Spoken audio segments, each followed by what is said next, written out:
ज्योतिरादित्य सिंधिया महाराज कहे जाते हैं, श्रीमंत कहे जाते हैं। कांग्रेस ने आजकल उनको एक नया नाम दिया, श्री अंत। अब दो तस्वीरें मैं आपको दिखाता हूं और ये दो तस्वीरें देखिए और आप खुद फैसला करिए कि भाजपा में जाने के बाद ज्योतिरादित्य सिंधिया वो आज भी महाराज के रूप में दिखते हैं क्या, आज भी श्रीमंत के रूप में दिखते हैं क्या, या अब महाराज का श्रीअंत हो चुका है। सवाल ये है। दो तस्वीरें मैं आपको दिखाता हूं। पहली तो ये तस्वीर मेरे को थोड़ा बड़ी करनी पड़ेगी। बड़ी इसलिए क्योंकि आप बड़ी करूंगा तभी आप महाराज के दर्शन कर पाएंगे, महाराज को देख पाएंगे, वरना शायद दिखे भी ना। ये तस्वीर है कल की 3 सितंबर 2023 की, 3 सितंबर की। लेकिन सितम किसके साथ हो गया वो देखिए जरा। इस तस्वीर के अंदर जो है वो माला पहनाई जा रही है, जो स्वागत के लिए नेताओं को जो बड़ी माला पहनाई जाती है, तो इसमें माला पहनाई जा रही है। जन आशीर्वाद यात्रा निकल रही है और नड्डा साहब इसमें बीच में मौजूद हैं। इसमें मुख्यमंत्री शिवराज सिंह चौहान आपको दिखाई दे रहे हैं। ये वीडी शर्मा आपको बीजेपी के मध्य प्रदेश के अध्यक्ष आपको दिखाई दे रहे हैं। लेकिन इस तस्वीर में हमें दूर जाकर के देखना पड़ेगा। यहां पर आपको महाराज ज्योतिरादित्य सिंधिया दिखाई दे रहे हैं। अब मुझे मालूम नहीं कि यह तस्वीर में वहां पर ये क्यों है, क्योंकि कई बार तो ऐसा होता है कि चलो इधर उधर से फोटो खींच रहे थे तब पता नहीं चलता है या क्या नहीं होता है, हो जाता, कई बार इग्नोर हो जाती चीजें। लेकिन जब प्रॉपर माला डल रही है, स्वागत हो रहा है, तो महाराज को यहां पर क्यों रखा हुआ है? ये तो स्क्रीन में ये जो फ्रेम होता है, फ्रेम के अंदर तो कट रहे हैं महाराज जी का फोटो। देखिए जरा, ये यहां पर यह है महाराज जी का फोटो। समझ से परे है कि वहां पर ज्योतिरादित्य सिंधिया क्यों खड़े हैं। और यही ज्योतिरादित्य सिंधिया जो हैं, जब कांग्रेस के अंदर थे तो कहां पर खड़े होते थे जरा देखिए।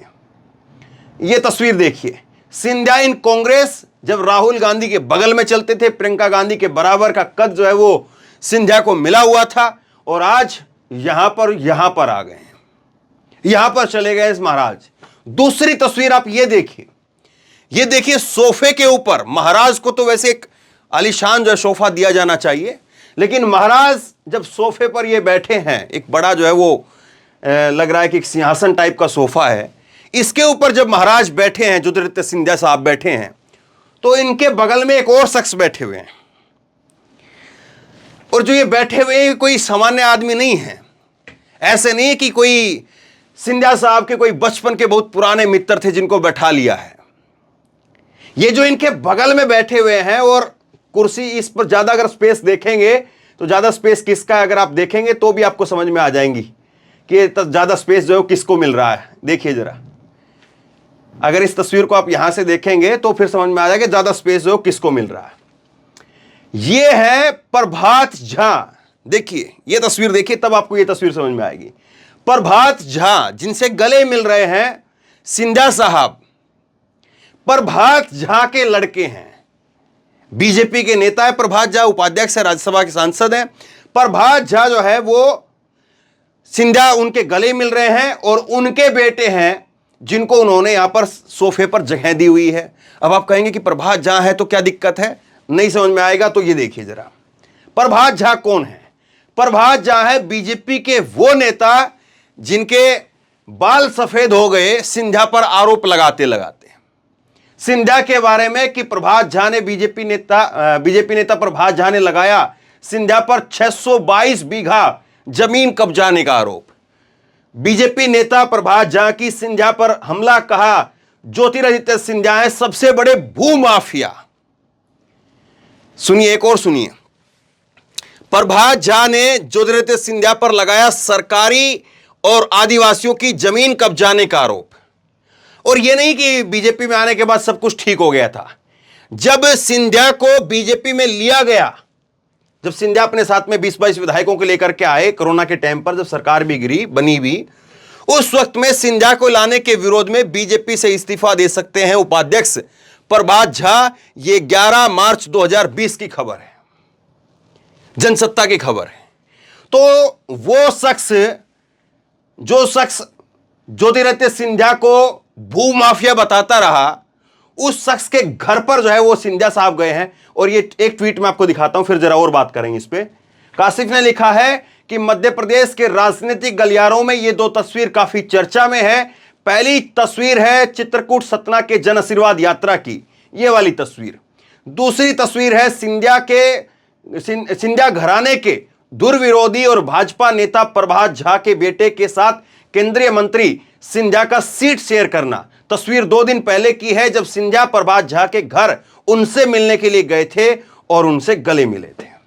अब बताइए, जिनके बाल सफेद हो गए सिंधिया घराने पर हमला बोलते बोलते और उनको भूमाफिया बताते बताते, उनके घर जाकर के सिंधिया जो है मिलते हैं उनके गले और उनके बेटे को सोफे पर बैठाते हैं, और अब जो है ये यहां पर जो है वो जगह मिलती है।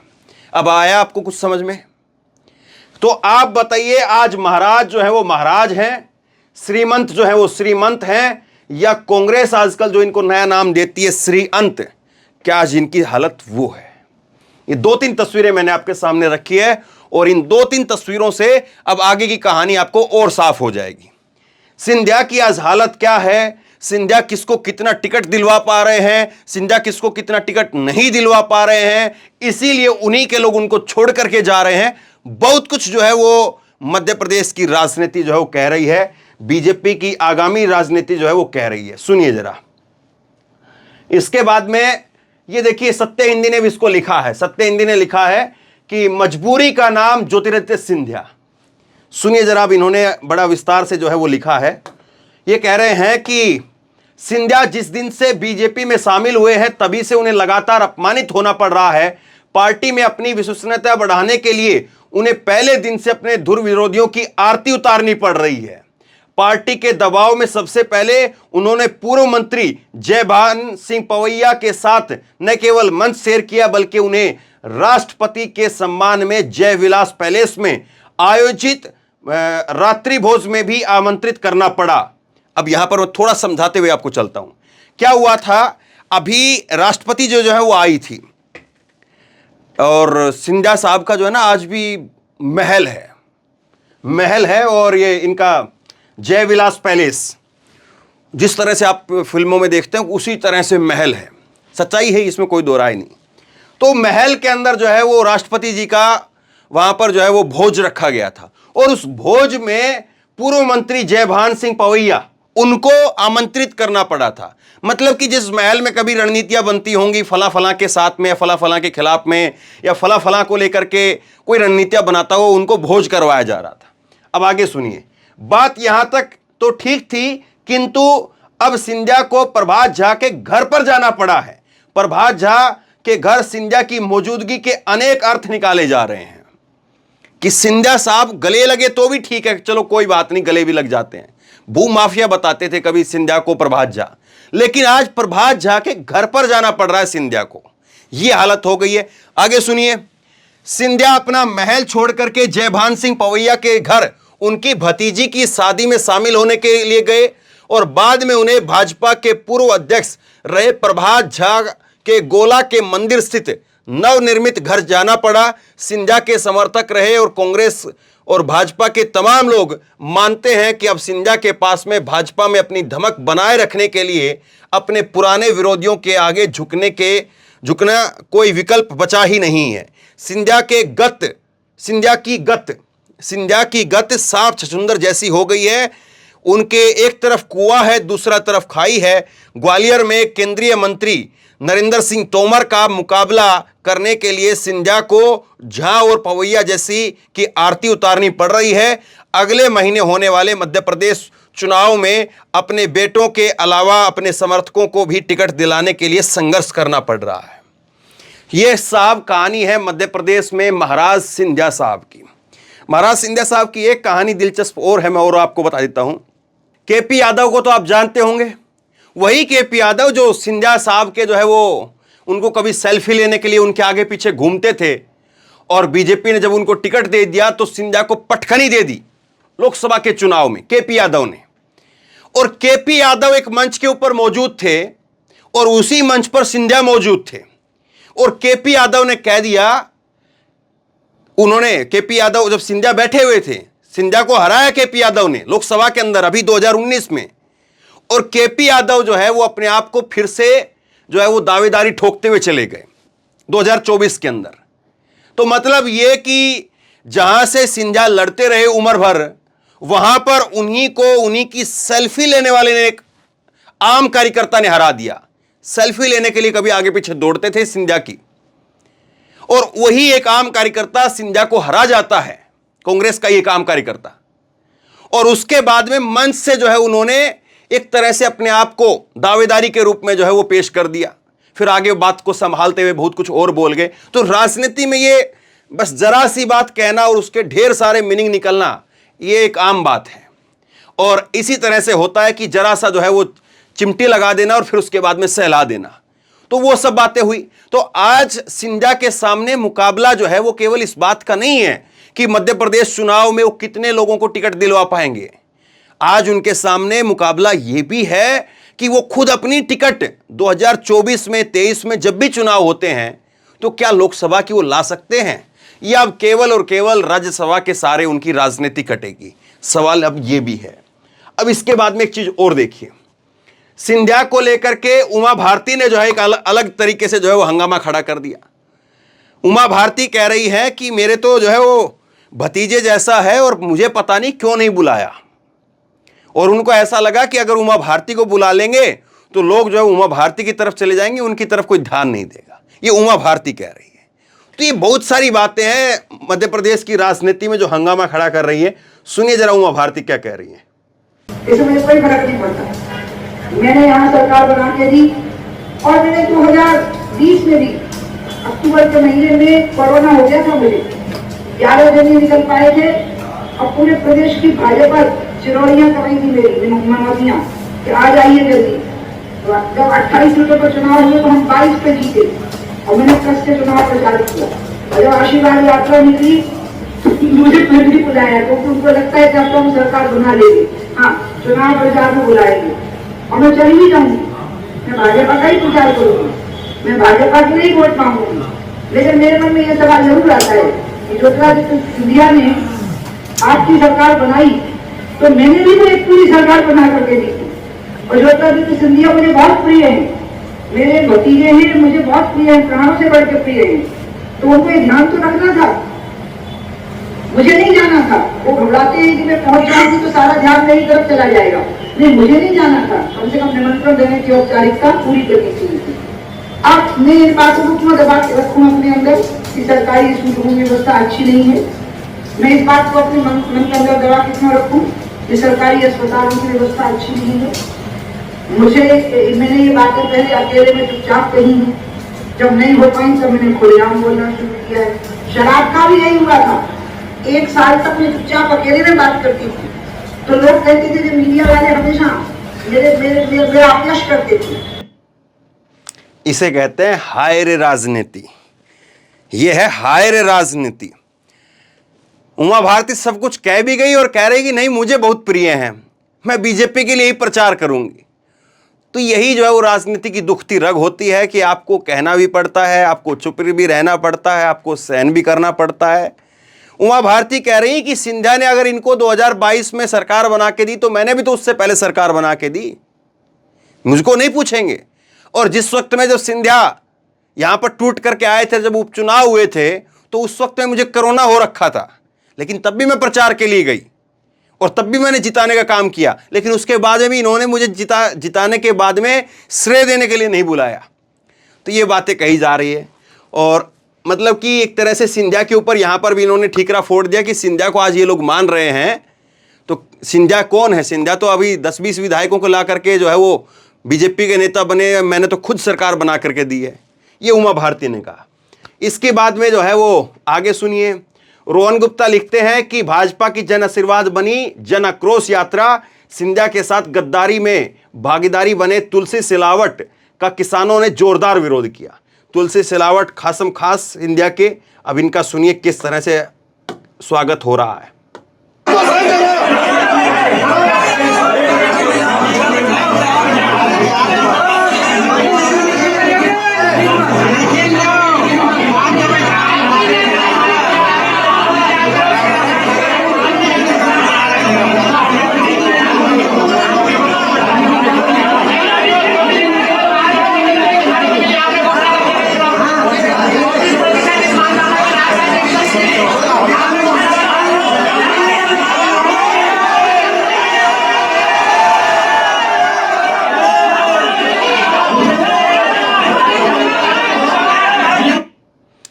ये हूटिंग, ये किलकारियां और ये लोगों का यूं आंख, ये उंगली दिखा दिखा करके और यूं कर करके बात करना, ये बता रहा है कि आज भाजपा की हालत क्या है और भाजपा में खास करके सिंधिया समर्थकों की, सिंधिया गुट की हालत क्या है।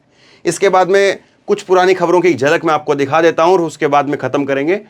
ये देखिए, डीएनए हिंदी ने लिखा है, सिंधिया के कारण मध्य प्रदेश चुनाव हार जाएगी बीजेपी। एमपी में गजब चल रहा है। ये अभी 1 सितंबर की खबर है। सिंधिया के वफादार समंदर पटेल बीजेपी छोड़ करके कांग्रेस में लौट गए हैं।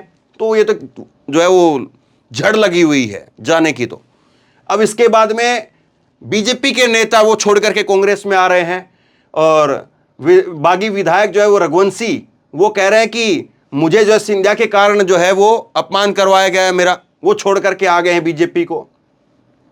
इसके बाद भास्कर की एक खबर देखिए आप, टिकट के लिए पार्टी छोड़ रहे विधायक, पूर्व विधायक, भाजपा के 31 बड़े नेता कांग्रेस में चले गए हैं। इनमें से 25% सिंधिया के समर्थक हैं और कांग्रेस में जाने वाले पूर्व मंत्री भी हैं।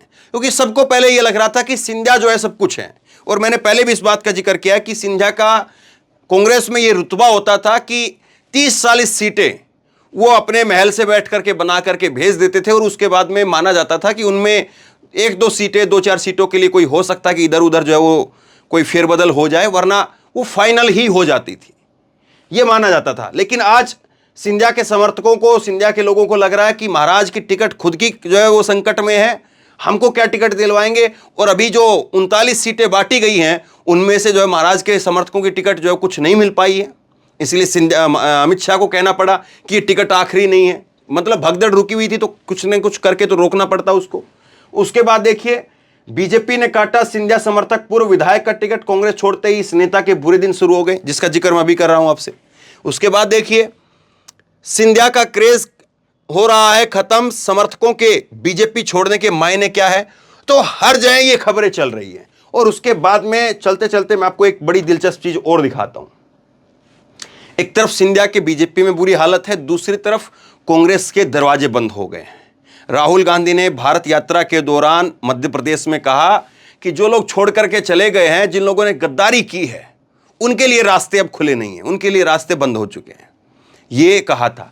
और इसीलिए जो है वो जब जब कांग्रेस प्रोटेस्ट करती है तो फिर वो दिखाती है कि कैसे पिंजरे में बंद करके मोदी और अमित शाह का मुखौटा लगा करके कि एक राज्यसभा की सीट के लिए, कुछ पैसों के लिए और कुछ चीज़ों के लिए जो है वो महाराज श्रीमंत से श्री अंत हो गए।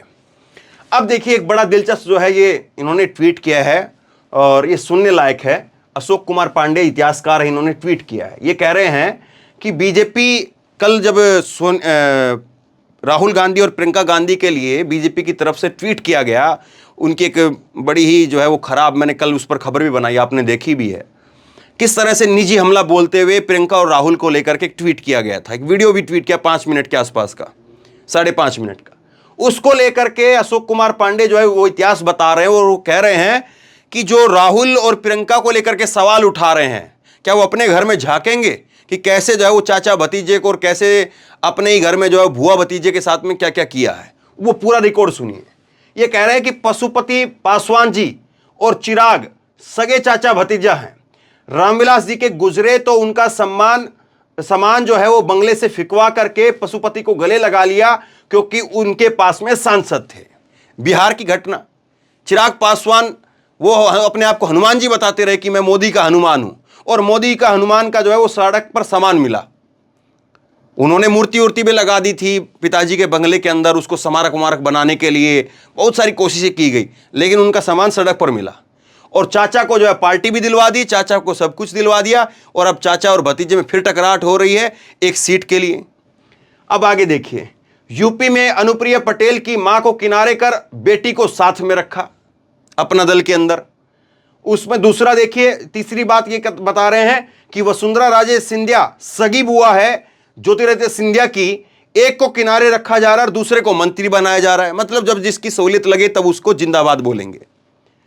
माधवराव सारी उम्र कांग्रेस में रहे, उनकी मां विजयराजा जी और सगी बहनें भाजपा में, मुकदमा चला संपत्ति आपस में संपत्ति के लिए, यह हालत है। आगे देखिए, जयंत सिन्हा और यशवंत सिन्हा जी के बेटे हैं और बेटे को मंत्री बनाया और बाप को किनारे लगा दिया।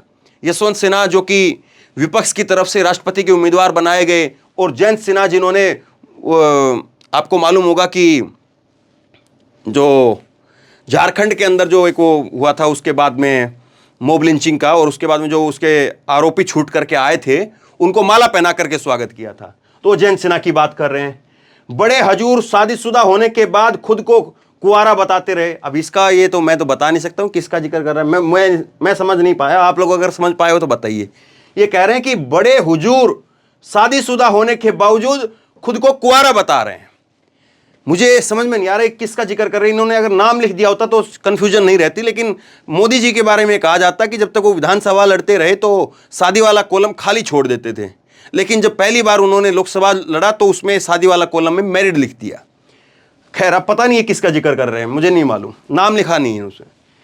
आगे कह रहे हैं कि वित्त मंत्री जी के पति खुलेआम मोदी सरकार की आलोचना करते हैं। अभी एक आर्टिकल छपा है जिसमें निर्मला सीतारमण के जो पति हैं वो खुलेआम जो है वो बीजेपी की आलोचना कर रहे थे, और शीशे के घर में रहने वाले दूसरों के घरों में कमजोर कोड़ी फेंक रहे हैं। तो ये सारी बातें जो कही गई है। अब जरा सोचिए कि किस तरह की जो है वो बीजेपी के अंदर सिरफुटवल है, और कैसे जो है वो आपस में बगावत है, कितनी कहानियां हैं, कितनी गाथाएं हैं, लेकिन क्या आपको सुनाई देती है? क्या आपको पता चलता है कि ऐसे ऐसे भी चल रहा है? हमको पता ये चलता है, टीवी में ये दिखाया जाता है कि सचिन पायलट और अशोक गहलोत के बीच में सब कुछ ठीक नहीं है, यही पता चलता है। और फिर जबरदस्ती का ये बता देते हैं कि राहुल गांधी और प्रियंका गांधी में सब कुछ ठीक नहीं है। लेकिन हालत किसकी कहां पर क्या है, सिंधिया साहब जो है उनको किसके घर जाना पड़ रहा है, क्या स्थिति आज हो रखी है, ये सारी चीजें तो जो है ये तस्वीर बयां कर रही है। और बड़े विस्तार से जो है मैंने आपको ये समझाने की कोशिश की है। अब आप खुद बताइए, आज महाराज जो है वो वाकई श्रीमंत हैं या महाराज जो है वो श्रीअंत हो गए हैं? हालांकि सिंधिया कहते हैं कि मुझे केवल सिंधिया बुलाओ, महाराज भी मत बुलाओ, श्रीमंत भी मत बुलाओ। वो निजी तौर पर अपने आप से वो कहते हैं इस बात को कि मैं सामान्य रूप से जो है वो आपके बीच में आना चाहता हूँ, रहना चाहता हूँ। खैर ये तो अपनी अपनी जगह पर बातें हैं। अब आप बताइए आप इसको किस तरह से देखते हैं। नीचे कमेंट बॉक्स में अपनी राय लिख करके जरूर बताइए। इस वीडियो को खूब शेयर कीजिए, लोगों तक पहुंचाइए, और इसी तरह की तमाम खबरों के लिए ऑनलाइन न्यूज इंडिया को सब्सक्राइब कीजिए। साथ में जो बेल आइकन है घंटी उसको जरूर दबाइए, ताकि जैसे कोई खबर अपलोड करें उसकी नोटिफिकेशन सीधे सबसे पहले आपको मिल सके। और अगर ये वीडियो फेसबुक पर देख रहे हैं तो फेसबुक पर हमारे पेज को लाइक कीजिए, फॉलो कीजिए और इस खबर को शेयर कीजिए। धन्यवाद।